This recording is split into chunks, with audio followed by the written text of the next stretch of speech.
요한계시록 3장 1절부터 6절까지 말씀입니다. 우리 교독하도록 할까요? 제가 1절 먼저 봉독하겠습니다.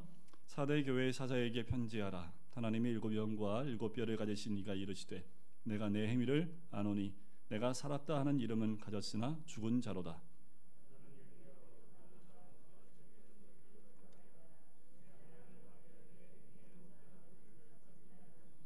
그러므로 내가 어떻게 받았으며 어떻게 들었는지 생각하고 지켜 회개하라. 만일 일 깨지 아니하면 내가 도둑같이 이르리니 어느 때에 내게 이르는지 내가 알지 못하리라.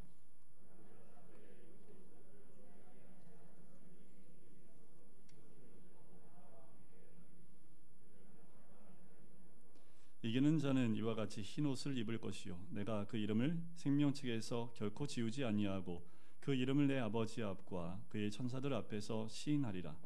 귀에 있는 자는 성령이 교회들에게 하시는 말씀을 들을지어다. 아멘. 여러분들, 우리가 에베소 교회에서부터 두아디라 교회까지 다 살펴봤습니다. 여러분들 어떠세요? 교회 이름 순서로 아시겠어요? 첫 글자만 따면 에서보두입니다. 에서보두. 아마 첫 글자만 보시면 이 교회 순서를 외우시는 데는 어려움이 없으실 거예요. 근데 이 교회들의 모습을 보면 교회들이 점점 안 좋아져요. 상황이 점점 악화가 되어가는 것 같은 그 모습이 보여집니다. 가만히 보니까 코로나에 걸린 사람들의 모습처럼 교회들이 악화되는 것 같아요. 서머나 교회를 한번 보세요. 서머나 교회는 굉장히 칭찬만 받았던 교회지요. 이 교회는 마치 코로나에 걸렸지만 증상이 없는 사람 같아요. 그러니까 무증상 감염자 같아요. 왜냐하면 면역력이 좋다 보니까 코로나가 들어와도 질병으로 가지 않는 거지요. 그런데 버가모 교회를 갔더니 이 버가모 교회는 마치 코로나에 걸렸는데 잘 싸우는 것 같았는데 보니까 몸에서 열이 나기 시작을 하는 거예요. 그러면 어떻게 해요? 병원에 가야겠지요. 지금 이 상태가 된 것이 이 버가모 교회입니다. 근데 이 사람들은 열이 나다가 몸에서 다시 힘을 다해서 싸우기 시작하면 회복할 수 있는 교회, 그 교회가 버가모 교회이지요. 두아디라 교회는 어떻습니까? 상황이 더 안 좋습니다. 코로나에 걸렸는데 바로 위중증 환자로 간 거예요. 그래서 완전히 위중증 환자가 되면 어떻게 됩니까? 따로 구별돼서 이 사람들만 모아놔서 다시 관리가 필요하지요. 특별히 치료를 받아야지만 살 수 있는 상태, 그 교회가 두아디라 교회입니다. 회복하지 못하면 엄청난 풍파를 겪을 수밖에 없는 교회의 상태, 그 상태가 두아디라 교회입니다. 그럼 오늘 살펴보는 사대 교회는요, 그냥 죽은 교회입니다. 가슴이 아파요. 누가 죽었다고 얘기하십니까? 하나님 말씀하시는 거지요. 살았다고 하는데 죽은 교회다. 코로나에 걸려서 사경을 헤매고 있는 거예요. 곧 죽을 것 같은, 그래서 치료가 통하지도 않고 지금 죽기 직전 가운데 있는 상태, 그 교회가 사대 교회라고 보시면 됩니다. 어떻게 이렇게 됐을까요? 사대 교회가. 혹시 우리 교회는 지금 이 상태는 아닙니까? 지금 이 시대에 있는 교회들은 어쩌면 이 사대 교회와 같은 모습은 아닐까요? 어떻게 이렇게 됐는지 이 사대 교회를 통해서 좀 알아보기를 원합니다. 1절에 보면 이렇게 나오지요. 사대 교회의 사자에게 편지하라. 하나님의 일곱 영과 일곱 뼈를 가진 이가 이르시되 내가 내 행위를 아노니 내가 살았다 하는 이름은 가졌으나 죽은 자로다. 사대 교회는요, 자기 스스로 살아있다라고 얘기하는 교회가 이 사대 교회입니다. 그런데 하나님은 뭐라고 얘기하십니까? 아니야, 너 죽었어 라고 하는 교회가 이 사대 교회예요. 여러분들 생각해 보세요. 교회들을 보면 대부분 다 칭찬부터 시작을 했습니다. 그리고 책망을 했죠. 근데 사대 교회는요, 칭찬이 없어요. 처음부터 너 죽었어 라고 그 사대 교회를 깨우고 책망하는 메시지로 시작하는 것을 보게 돼요. 겉은 아름답게 꾸며졌는데 속은 다 썩어 있는 것 같은 모습이 이 사대 교회입니다. 그런데 바리새인들 예수님이 뭐라고 했는지 기억하세요? 평가가 회칠한 무덤이라고 얘기를 했지요. 회칠한 무덤이 뭐예요? 무덤 같지 않아요. 겉에 보면 회칠했기 때문에 하얗게 보입니다. 근데 그 안에는 뭐가 있어요? 썩은 시체가 있는 거지요. 바리새인이 마치 그와 같다는데 바로 이 사대 교회가 그와 같다라고 말씀을 하시는 거예요. 이것은 저의 진단도 아니고 그때 당시에 사람들의 진단이 아니라 바로 주님이 내리신 사대 교회에 대한 진단입니다. 도대체 사대 교회는 어떤 교회였기에 하나님이 이렇게 무섭게 책망하셨을까? 사대 교회는 서머나로부터 동쪽에 위치해 있습니다. 여러분들 이거 보이시나요? 네, 띄워주셨네요. 저 서머나에서 동쪽으로 대략 85km 정도 떨어져 있고요. 두아디라 저 북쪽에서 남쪽으로 한 48km 정도 떨어져 있는 도시가 사데라는 도시입니다. 이 도시의 특징은요, 높은 암벽 위에 세워진 도시입니다. 높은 암벽 위에 세워져 있는 요새와 같은 도시이기 때문에 어떠한 공격도 받지 않을 만큼 굉장히 튼튼했던 그 도시가 사데라는 도시입니다. 이 도시에 또 하나의 특징이 있다. 무슨 특징이냐면 사금이 많이 나와요. 사금 뭔지 아세요? 강 속에 들어가면 반짝반짝 빛나는 그 모래알 같은 금, 이 금이 굉장히 많이 나서 풍부했던 도시가 사데라는 도시입니다. 의복, 염색 기술이 발달되어 있어서요, 염색으로 인해서 그 직물공업도 굉장히 성행했던 도시, 화려한 의복이 있었던 도시, 그래서 상공업이 굉장히 발달했고 쉽게 부를 축적했던 도시, 굉장히 사치스러운 생활을 즐겼던 도시이기도 합니다. 이 도시가 섬겼던 우상은 위대한 어머니라고 불리는 키벨레 여신을 숭상했어요. 방탕하고 부도덕한 제사 의식을 치렀던, 그런데 모든 도시 사람들이 봤을 때 사대 도시는요, 세련된 도시, 그리고 잘 사는 도시, 그리고 교양 있는 도시로 알려진 도시, 이 도시가 사대라는 도시입니다. 종교개혁자 루터 아시지요? 루터가 어느 날 꿈을 꿨습니다. 꿈속에 사탄이 나타난 거예요. 사탄이 쪼무레기 그 귀신들 모아놓고 회의를 합니다. 어떻게 하면 교회를 박멸할 수 있을까? 회의를 하는데 한 종이 나와서, 부하가 나와서 이렇게 얘기합니다. 제가 실패했는데요, 사막을 걷고 있는 그 성도들한테 사자를 보냈더니 이들이 오히려 찬양하고 기도합니다. 그래서 실패했습니다. 그랬더니 또 하나 부하가 나와서 저도 실패를 했습니다. 바다를 건너는 기독교인들한테 폭풍을 줬거든요. 이들이 하나님을 비방할 줄 알았는데 오히려 찬양하고 기도했습니다. 그래서 실패했습니다. 세 번째 부하가 나타나서 이렇게 얘기합니다. 저는 성공했습니다. 막 난리가 났어요. 막 부하들끼리 막 어떻게 성공했는데 했더니 이 부하가 뭐라고 하냐면 좀 시간이 걸리는데 한 교회를 택해서 10년 동안 아무 일도 없고 풍족하게 만들고 편하게 만들었더니 알아서 영과 육이 썩어져 가더라고요. 그렇게 성공했습니다. 라는 이야기를 합니다. 어때요? 사대교회는 밖에 시험이 있었습니다. 에베소 교회는요, 이단의 시험이 있었습니다. 하지만 이겨냈지요. 사대교회는 어땠습니까? 안일함의 시험이 있었는데 그 안일함에 패배를 했던 도시입니다. 사대교회는요, 우상 숭배에 대한 핍박도 없었고요, 동족 유대인의 괴롭힘도 없었고요, 이단의 회방도 없었습니다. 환난, 시험, 핍박 하나도 없이 형통하고 형통했던 그 교회가 사대교회였습니다. 어떤가요? 그러면 참 신앙생활하기 편하고 천국 같고 기도하면 다 이루어지는 것 같고 풍족했던 이 교회, 다 완벽한 것 같은데 뭐 하나만 빠졌을까요? 거기에 예수님만 빠져있다라는 거예요. 예수만이 나의 참 구주라는 고백이 빠지게 된다라는 거지요. 여기에 교회의 신앙의 생명력을 잃어버린 모습이 나옵니다. 그래서 우리 주님이 어떤 모습으로 나타나셨어요? 7영과 7뼈를 가진 이로 나옵니다. 이 말은 7교회의 사자는 완전하신 성령의 인도를 받아야 영적으로 깨어있을 수 있다라는 그 의미를 담고 있는 거예요.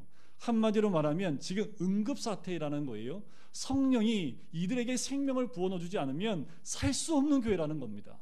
마치 응급실에 실려 들어오는데 심장이 멈춰서 그 침대 위에 의사가 위에 올라가서 움직이면서 심장을 막 압박하면서 살리려고 애를 쓰고 있는 모습, 그 모습이 지금 사대교회의 모습이라는 거예요. 그렇게 성령이 그 심장을 계속 뛰도록 심폐소생술을 하지 않으면 살 수 없는 교회, 그러니까 이 모습으로 사대교회에 나타나신 겁니다. 그냥 주님 죽게 내버려 두면 될 텐데 우리 주님은 교회를 그렇게 내버려 두시는 분이 아닙니다. 살리고자 붙들고 계시기 때문에 그를 살리고 싶은 그 마음의 간절함으로 이런 모습으로 나타나신 거지요. 2절의 말씀을 보면 너는 일깨어 그 남은 바 죽게 된 것을 굳건하게 하라. 내 하나님 앞에 내 행위에 온전한 것을 찾지 못하였다. 자, 두 가지 명령을 하시지요. 일깨우고 굳건하게 하라. 자, 일깨우라는 말은 긴장하고 정신 좀 차려라 라는 거예요. 일깨우라 라는 말은 좀 제발 정신 좀 차리고 있어. 굳건하게 한다. 죽게 된 것을 굳건하게 하라는 것은 죽어가는 남은 것들을 강하게 하라는 거예요. 지금 죽지 않았습니다. 너무 감사한 건 아직 죽지 않았어요. 죽어가는 것들을 좀 힘을 더해줘서 강하게 하라는 거지요.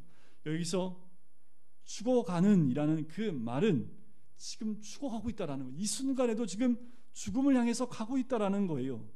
언어에 보면 미완료 과거형입니다. 죽은 거 아니에요. 그런데 죽음으로 한없이 달려가고 있는 거예요. 지금도 죽음이 진행되어지고 있다라고 이야기하고 있는 거죠. 주님이 그것을 찾아내서 끝내 죽지 않도록 격려하고 촉구하라고 말씀하시는 거예요. 그럼 죽음이 뭘까요? 여기서 죽음을 얘기하시는데 이 죽음이 뭘까? 내가 살았다 하는 이름은 가졌으나 죽은 자라라고 말씀을 하지요. 사대 교인들이 들었을 때 나는 왜 죽었다고 하시지? 왜냐하면 누구보다 잘 먹고 잘 살고 있고 평안한데 왜 내가 죽었지? 라고 이들이 반문할 수 있습니다. 육적으로는 그렇게 부유함을 누릴 수 있을지 모르지만 주님이 평가할 때는 뭐가 죽은 거예요? 그들의 영이 죽은 거지요. 하나님은 우리의 행위를 아시고 그대로 갚아주시는 분입니다. 도대체 사대교의 행위가 어땠길래 너희 영이 죽었다라고 하실까라는 거예요. 분명히 2절 뒤에 보면 그들의 행위가 나오지요. 여기서 이 네 행위는요 복수 형태로 되어 있습니다. 그러니까 행위 하나가 아니에요. 그들의 행위들이 있습니다. 어떤 행위들이 있었을까요? 교회가 갖고 있는 행위들 다 하고 있는 거예요. 예배드려요. 또 말씀 공부도 있어요. 교회라서 할 수 있는 모든 것, 굳이 하는 일도 해요. 여러 가지 프로그램도 많아요. 모든 다른 사람들이 봤을 때 저 교회는 참 모의도 열심히 있고 참 열심히 있는 교회야 라고 할 정도로 부러움을 살 만한 교회, 정말 살아있는 교회라고 평가를 받을 만한 그 행위들이 있었다라는 거예요.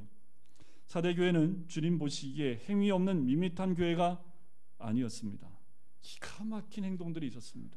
기가 막힌 섬김으로 아마도 소문이 났던 교회가 아닐까. 그런데 하나님은 뭐라고 말씀하세요? 온전한 행위가 하나도 없다 이야기하는 거지요. 안고 없는 찐빵입니다. 겉은 번들어한데 속이 없는 거지요. 요즘 애들이 말하는 게 영혼 없다 그 말입니다. 교회는 나와 있고 교회에서 여러 프로그램이 있지만 영혼이 없는 모습이라는 거지요. 온전한 행위를 단 하나도 찾지 못했다라고 하시는 거예요. 우리는 이 말씀을 듣고 가슴을 치며 통곡해야 합니다. 왜냐하면 예수님도 이미 이 말씀하셨어요. 그날에 많은 사람이 나더러 주여 주여 우리가 주의 이름으로 선지자 노릇하며 주의 이름으로 귀신을 쫓아내며 주의 이름으로 많은 권능을 행하지 아니하였나이까 하리니 그때 우리 주님 뭐라고 말씀하세요? 내가 너희를 도무지 알지 못하니 불법을 행하는 자들아 내게서 떠나가라. 이것이 주님의 평가였습니다. 그런데 초대교회에 많은 핍박이 있었던 거 우리가 알고 있습니다. 사자밥으로 때로는 불태워 순교를 당했던 사람들, 그것을 피해서 땅속으로 들어가 3대 사자를 살았던 신앙인들. 그런데 AD 313년에 로마의 콘스탄티누스 황제로 인해서 기독교가 공인이 되지요. 그때부터 신앙의 자유가 생기기 시작을 합니다. 뒤이어 AD 380년 기독교가 부유한 로마의 국교가 됩니다. 교회에 자유함이 있을 뿐만 아니라 교회의 어려움이 사라지고 교회도 풍족함을 누리기 시작을 해요. 마음이 편해집니다. 마음껏 찬양해요. 기도해요. 그러면서 이들이 모일 수 있는 교회를 건축하기 시작을 합니다. 간절함은 사라지고 이제 교회를 아름답게 건축하면서 우리가 알고 있는 중세의 암흑시대로 들어가기 시작을 해요. 동네 주민들이 모이는 그 교회를 굉장히 멋있게 짓습니다. 당시에 이런 법이 있어요. 교회보다 높은 건물을 지을 수 없도록 건축 고도가 정해져 있었다고 합니다. 그러니까 교회보다 더 높은 건물을 지을 수가 없어요. 지금도 유럽에 가보시면 갔다 오신 분들은 아마 보신지 모르겠습니다. 이거를 확인하려면 좀 높은 데 올라가서 봐야지 확인할 수 있는데 지금도 유럽에 보면 옛날의 그 모습을 그대로 유지하도록 만들어 놨기 때문에 교회에 십자가보다 더 위로 올라간 건물이 하나도 없는 그 유럽 도시를 독일에 가도요, 유럽에 가면 발견할 수 있습니다. 중세 때의 모습이지요. 그때 이 교회의 모습들 너무나 화려합니다. 그 모습 하나하나 보면 너무나 화려하고 멋있고 웅장해요. 돈이 얼마나 많이 들어갔을까요? 돈이 부족합니다. 그래서 뭘 팔았어요? 면죄부를 팔기 시작합니다. 헌금을 내면 죄가 없어진다. 헌금통에 동전이 떨어지면 짤랑소리와 함께 영원히 천국으로 간다. 내 부모가 천국 가기 위해서는 헌금 내라. 이 면죄부를 팔기 시작해요. 구원은 헌금과 상관없지요. 구원은 예수 그리스도로만 가능한 겁니다. 교회보다 높은 건물을 지어서는 안 된다. 예배당은 어떤 것보다 건물보다 화려해야 한다 하면서 겉으로는 하나님만 높이는 것처럼 행동하지만 정작 그들에게 말씀이 없었습니다. 말씀은 어떻게 하는 줄 아세요? 보물 창고에다가 딱 놓고 열쇠로 잠가놨다가 주일이 되면 딱 주교가 와서 열쇠를 엽니다. 그리고 말씀을 딱 들어보여요. 이게 뭐예요? 성경입니다. 보셨지요? 하고 다시 넣고 자물쇠를 잠급니다. 이것이 그때의 중세 때의 모습이었고요.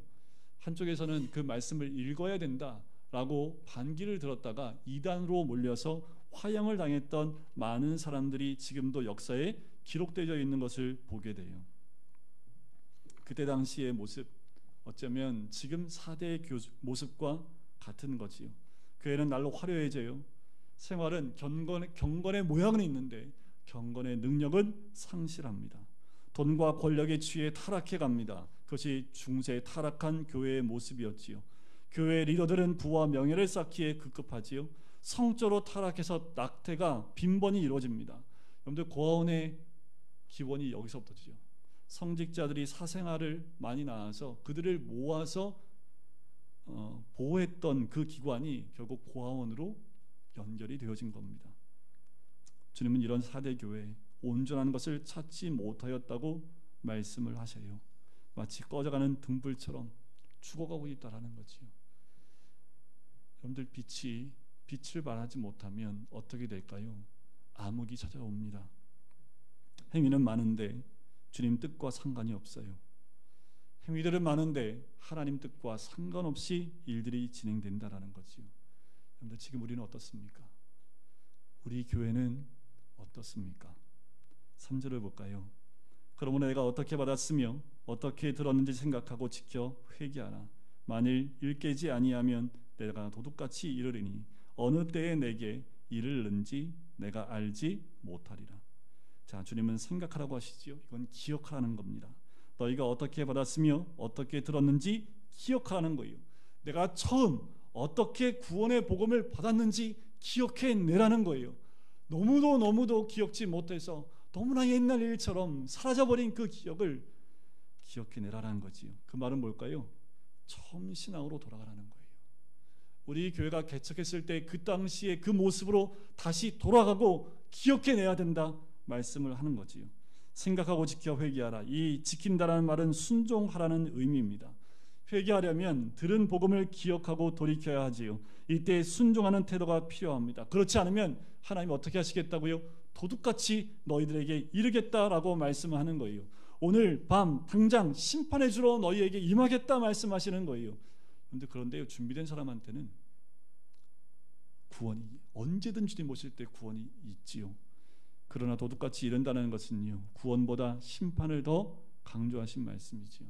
여러분들 이 4대 교회가 이 말 들었을 때요, 가슴이 정말 서늘해지는 거예요.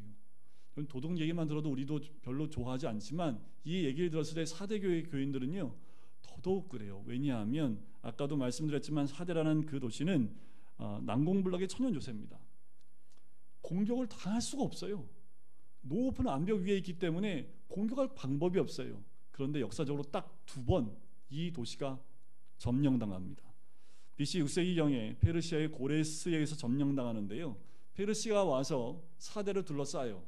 그런데 아무리 오래 둘러싸도요, 이 4대는 끄떡이지 않아요. 공격할 방법이 없어요. 그런데 어느 날 4대 도시 위에 성벽에서 이 보초대 쓰고 있는 애가 졸다가 투가 떨어진 거예요. 어떻게 해요? 주스러 가야지. 내려온 거예요. 그리고 그 4대로 올라갈 수 있는 외길이 하나 있는데 그 외길로 올라가다가 페르시아 군인이 그걸 본 거예요. 그래서 그날 밤에 페르시아 군인 10여 명이 그 길을 따라 올라갑니다. 그러면 10여 명이 올라가서 점령할 수 있을까요? 점령 못하지요. 근데 어떻게 했냐면 올라갔는데 경비병이 하나도 없는 거예요. 왜냐하면 절대로 그곳으로 이 사람들이 올라올 수 없다라고 생각하기 때문에 경비병을 한 명도 안 세운 거예요. 그래서 이들이 10명이 들어가서 문을 활짝 열어버립니다. 그래서 점령을 당해요.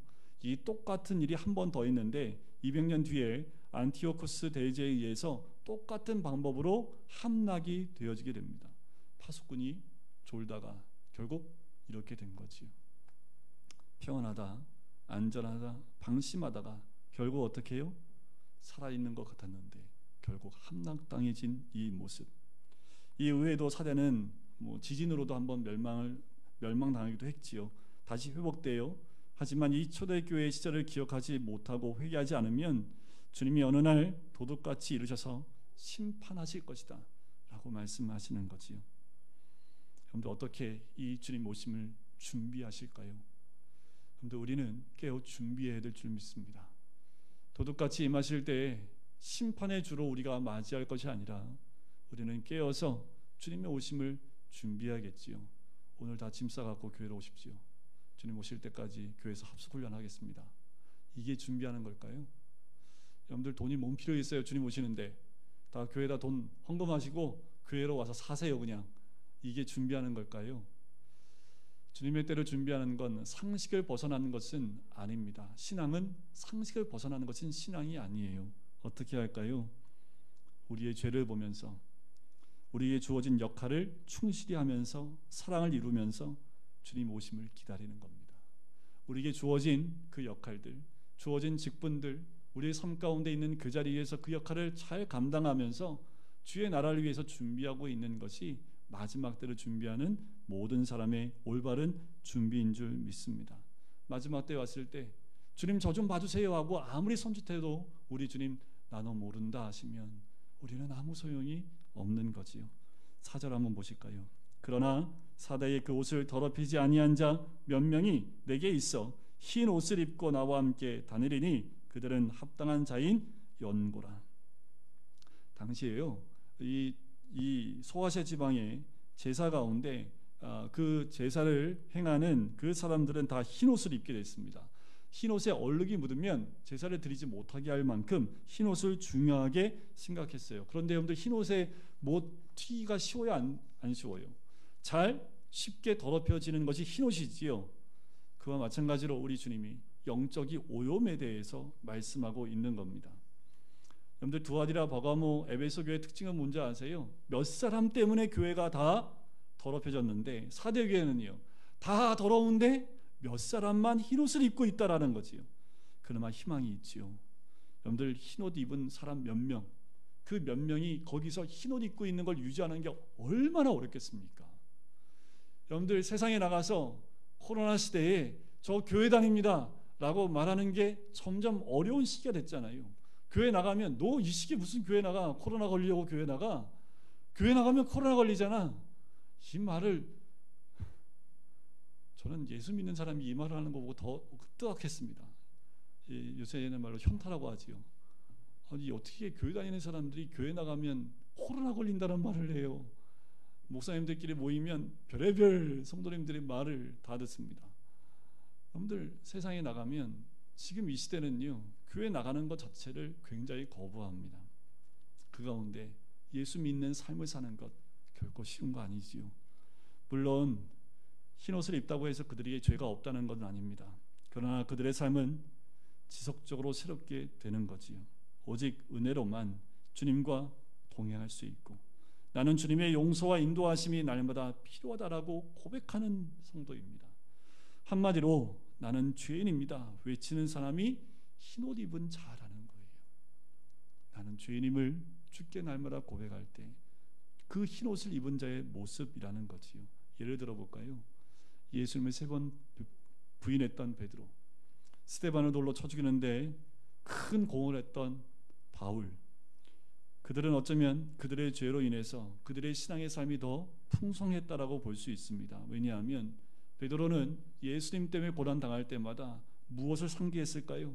예수님의 십자가 못 박혀 돌아가실 때 나는 예수님을 3번이나 모른다 부인했던 죄인인 것을 아마도 생각하고 마음을 붙잡지 않았을까요? 바울은요, 나는 스데반을 돌로 쳐 죽인 사람. 그러면서 뭐라고 고백하냐 하면 사도 중에 가장 작은 자라고 자신이 스스로 표현합니다. 또 에베소 3장에 보면 모든 성도 중에 지극히 작은 자보다 더 작은 자가 다 자기라고 얘기를 하지요. 한 단계 더 나가서 죽기 직전에 이런 고백도 합니다. 죄인 중에 내가 괴순이라. 이것이 이들의 고백이고 흰옷 입은 자의 모습이지요. 죄는 있다가 없어지는 것이 아닙니다. 날이 갈수록 그 죄는 우리를 덮어와요. 주님을 알면 알수록 더욱 생각나는 것이 죄의 특징입니다. 자기 죄에 대한 정확한 인식이 주 앞에 합당하게 되는 비결이지요. 늘 우리의 죄를 회개함으로 흰옷을 입는 것, 그것이 우리가 서 있어야 될 우리의 모습인 줄 믿습니다. 늘 매일 가지치기 하셔야 돼요. 매일 말씀으로 가지치기가 되셔야 돼요. 뒤에 보면 안타까운 나무 두 그루가 서 있습니다. 얘 볼 때마다 너무 마음이 아파가지고 가지치기를 해주고 싶은데 잘못 가지치기면 죽을 것 같은데 어떻게 가지치기 하는지 모르겠고 이파리는 죽어가고 있고 살리려고 애를 쓰고 있는데 영양제를 줘도 이파리가 밑으로 처지고 이것 때문에 지금 어떻게 고민이 많아요. 여러분들 이런 모습이면 안 되잖아요. 우리의 모습은 날마다 주님 앞에서 새로워져야 되지요. 이기는 자에게 복을 주십니다. 5절을 보실까요? 이와 같이 흰 옷을 입을 것이요 내가 그 이름을 생명책에서 결코 지우지 아니하고 그 이름을 내 아버지 앞과 그의 천사들 앞에서 시인하리라. 이기는 자에게 세 가지 보상입니다. 첫 번째 뭐예요? 흰 옷을 입혀주겠다. 순결과 승리를 의미합니다. 이 말은 하나님 나라로 초청하겠다라는 그 의미예요. 두 번째는 그 이름이 생명책에 기록되는 거지요. 하나님이 기억해주는 인생이 되겠다라는 말씀입니다. 세 번째로 가장 중요한 것, 그리스도께서 이기는 자의 이름을 하나님과 그의 천사들 앞에서 시인하신다라는 거예요. 내가 너 알아. 우리 하나님 앞에 갔는데 예수님이 난 쟤 누군지 모르겠는데, 그게 아니라 하나님 얘 누군지 알아요. 얘 알아요. 얘. 근데 얘가 어떤 애인지 내가 다 알고 있다니까요 하면서 하나님 앞에서 예수님이 우리를 시인해 주신다라는 거예요. 이거보다 더 큰 축복과 복과 벅찬 가슴이 어디 있습니까? 이거는 나중에 죽어서 하나님 나라 갔을 때 받는 게 아니라 지금 우리가 받아야 될 복일 줄 믿습니다. 어디 가든 우리 예수님이 쟤요? 제가 알아요. 얼마나 믿음 가운데 그 믿음을 지키기 위해서 저렇게 열심을 내고 있고 열심히 자기 자신이 힘든 가운데 이겨내려고 하는지 제가 다 알아요. 이기는 자에게 주시는 하나님의 엄청난 보상입니다. 주위를 한번 보세요. 흰옷 입은 분 몇 분이나 계실까요? 여러분, 첫 번째 이 땅이 멸망당할 때 이 땅에 남아있던 사람이 몇 명인 줄 아세요? 노아의 몇 식구예요? 8명입니다. 소돔과 고모라에 몇 명이 없어서 멸망을 받았어요? 10명입니다. 그렇다면 여러분들 흰옷 입은 한 사람으로 우리 가정이 살 수 있습니다. 흰옷 입은 한 사람으로 우리 금광교회가 살 수 있어요. 근데 금광교회에 있는 흰옷 입은 사람이 누가 돼야 될까요? 누가 흰옷을 입고 있어야 됩니까? 전 괜찮고요. 내 아내만 입고 있으면 돼요. 이러세요? 우리 장로님들만 입고 있으면 되지 우리는 괜찮아요. 이러실 거예요. 목사님 한 분만 입고 있으면 우리는 살겠네 하고 목사님만 입고 계셔 이러실 거예요.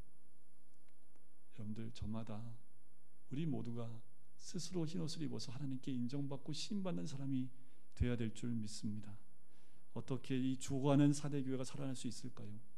어떻게 하면 이 사대교회가 이기는 그 자리에 설 수 있을까요? 사대교회가 변화되려면 먼저 말씀과 예배가 회복돼야 합니다. 코로나 시대에 교회들이 회복될 수 있는 건 이거밖에 없어요. 말씀과 예배입니다. 그러면 모든 것이 새로워집니다. 오늘이 새롭고 내일이 새로워요. 우리 신혼부부가 와 있지만 결혼 생활도 새롭습니다. 자녀 교육도 새롭게 되고요. 우리 공동체가 새롭고 모든 것이 새롭게 되어질 때 살아있는 교회가 되는 겁니다. 오늘만 새로운 게 아니라 내일도 새로워야 돼요. 우리가 새로워진 모습으로 직장에 가면 직장이 새로워집니다. 날마다 새로워지십시오. 그러기 위해서 어떻게 해요? 말씀 안에서 내 죄를 가르치게 하시는 겁니다. 예배를 통해서 주님과 만나는 자리에 있어야 된다는 거지요. 겉만 번지라는 것이 아니라 우리의 속사람이 주님께 인정받을 만한 사람으로 서는 것, 그것이 바로 살아있는 흰옷 입은, 그리고 주변에 있는 많은 자들을 살릴 수 있는 그 한 사람이 될 줄 믿습니다. 오늘도 그 합당한 자, 살아있는 자가 되시기를 주님의 이름으로 간절히 축원드립니다. 주님, 용서하여 주시옵소서. 겉은 목사이지만 속은 처음 예수님을 만나는 사람보다 더 못한 죄인인 것을 고백합니다. 흰옷 입는 자를 찾는다 말씀하시는데 이기는 자가 되지 못하고 흰옷도 입지 못한 죄인임을 고백합니다. 우리가 행하는 모든 것들이 주의 뜻에 맞는 그 모습이길 소원합니다. 우리 교회가 4대 교회가처럼 살아있다고 하지만 죽은 자와 같은 평가를 받는 교회가 아니라 진짜 주님 앞에서 흰옷 입은 백성들로 충만한 교회 되길 간절히 소원합니다. 마지막 때 주님 오실 때 우리 모두가 할렐루야 하며 주님을 맞이할 수 있는 하나님의 사람들 되어지길 간절히 소원합니다. 이 땅을 바뀔 수 있는, 빛을 드러낼 수 있는 교회가 되길 간절히 소원합니다. 성령님, 우리 한 사람 한 사람이 흰옷 입은 자가 되어져 우리 가정을 살리고 직장을 살리고 나를 만나는 모든 자들을 살릴 수 있는 주의 사람 될 수 있도록 축복하여 주시옵소서. 감사드리며 예수 그리스도의 이름으로 기도드립니다. 아멘. 이제는 예수 그리스도의 은혜와 하나님 아버지의 사랑하심과 성령의 교통하심이 흰옷 입은 주의 백성 되기를 소원하는 우리 모든 성도님들 머리 위에, 가정 위에, 사업터 위에, 환우들 머리 위에 이제부터 영원까지 함께 하시기를 간절히 축원하옵나이다. 아멘.